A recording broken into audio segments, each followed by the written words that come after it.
Իսկ ինչ է տեղի ունենում Թուրքիա-Ադրբեջան առանցքում Իսրայելի իրանական պատերազմի պատճառով։ Վստահ եմ հետևում եք այս։ Այո։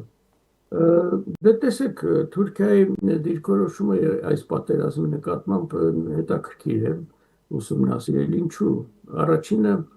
ընդհանուր թուրք-իրանական հարաբերություններին եթե անդրադառնանք, դրանք շատ հետաքրքիր երևույթ են։ Երկու երկրները մեծ հակասություններ ունեն, պատմական, դավանական, ներկա փուլում աշխարհաքաղաքական առումով երկուսը հակառակորդ են տարածաշրջանում, բայց կարողացել են մինչև վերջերս խուսափել ռազմական բախումներից։ Այսինքն շատ նուրբ բալանսավորում է տեղի ունեցել այդ հարաբերություններում երկու կողմից։ Եվ հիմա մենք տեսնում ենք հետևյալ պատկերը. Թուրքիայի ղեկավարությունը, Էրդողանը մասնավորապես, անընդհատ օգտագործում է սուր հռետորաբանությունը քննադատելով Իսրայելին հարձակման համար Իրանի վրա, կոչեր է անում, որ կանգնեցնել Իսրայելին եւ այլն։ Բայց մյուս կողմից կա լրատվություն, որը ես չեմ կարող ասել դա իրական է թե չէ, բայց ամեն դեպքում կա լրատվություն, որ թուրքական զինված ուժերը, մասնավորապես օդուրը, որոշակի առումով օժանդակել է Իսրայելին եւ օժանդակում է Իսրայելին։ Դա մեկ։ Երկրորդը պետք է չմոռանանք, որ Իրանի հյուսիսում գոյություն ունի ատրպատական այդ մեծ նահանգը, որ ադրբեջանցիները անվանում են Արևմտյան Ադրբեջան, եւ տեսեք, այստեղ գործում են թուրքերի, թուրքական հետախուզության հատուկ ծառայությունների կողմից հովանավորվող մի շարք կազմակերպություններ, կիսաընդհատակում, պանթուրքիստական բնույթի։ Այդ թեման բավական ուսումնասիրվել է եւ կան գրքեր գրված դրա մասին, ատենախոսություններ պաշտպանված դրա մասին, ինչպես Թուրքիան նրանց այդ կազմակերպություններին անհրաժեշտության դեպքում օգտագործում է, գլուխ են բարձրացնում, եթե Թուրքիային անհրաժեշտ է, հետո նորից անցնում են ընդհատակ։ Եվ սա այդ բալանսի մասն է կազմում, որ դա օգտագործում է Թուրքիան Իրանի վրա ճնշում գործադրելու համար։ Եթե մի պահ պատկերացնենք, որ փորձնում է Իրանի ղեկավարությունը կառավարելիությունը երկրի նկատմամբ, չի բացառվում, որ կսկսի տարբեր տարածաշրջանների, որոնք էթնիկապես տարբեր ժողովուրդներով են բնակեցված, այսպես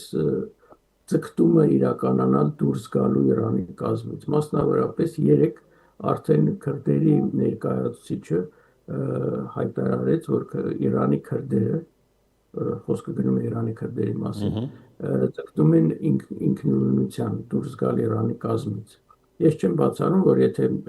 կառավարելիությունը կորցնի ներկայիս վարչակարգը, ապա կարող է նաև նման շարժում սկսի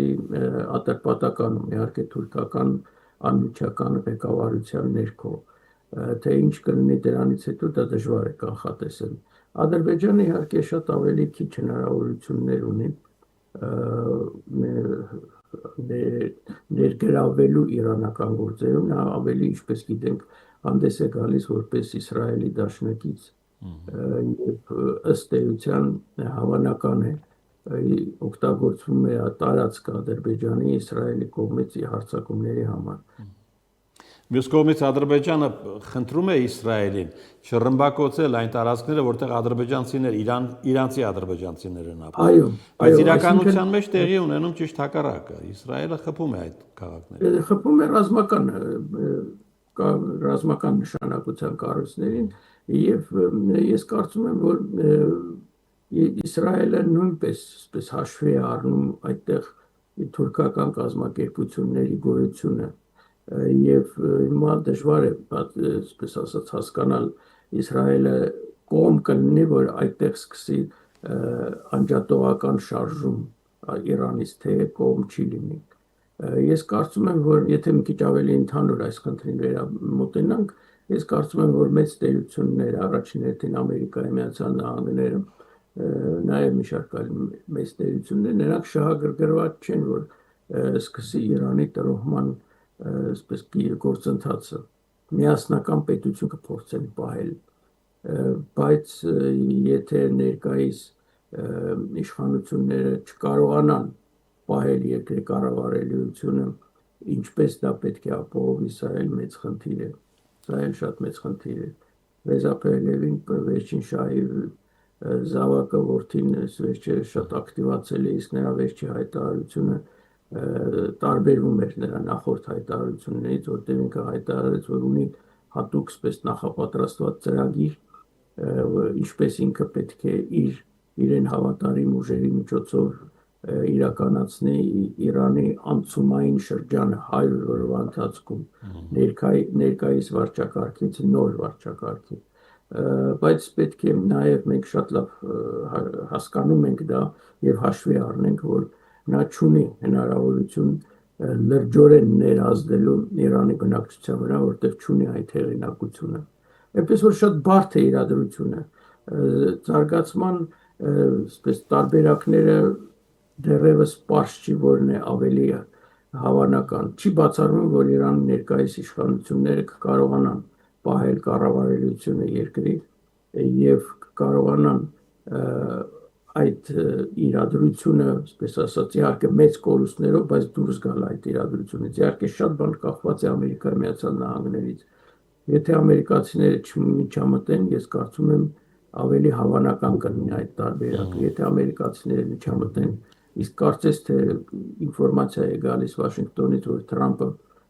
կամաց սկսում է ավելի այդ մոտեցումը իր այսպես ուշադրությունը սևեռել, այսինքն դեպի միջամտությունը Ամերիկայի Միացյալ Նահանգների ուղղակի,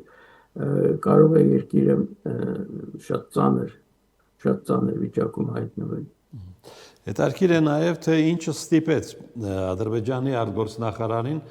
արդարանալ, որ Ադրբեջանի տարածքը չի օգտագործում Իրանի դեմ։ Այո, բոլորը ունեն ինֆորմացիա կարևոր խաղացողները տարածաշրջանի եւ մեծ տերությունները, որ օգտագործվում է, եւ դա էլ հենց փորձում են, այսպես ասած, այն իրողությունը, որ կա, փորձում են կոծկել Ադրբեջանի իշխանությունները։ Հիմա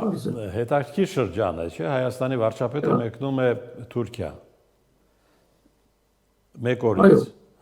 Այսօր եկավ ինֆորմացիա, որ մեկնում է նաև Ալիևը։ Այո։ Հնարավոր հանդիպում հավանական։ Այո, կարծես թե պետք է սկզբից հանդիպի Ալիևի հետ, ամսի 19-ին, հետո ամսի 20-ին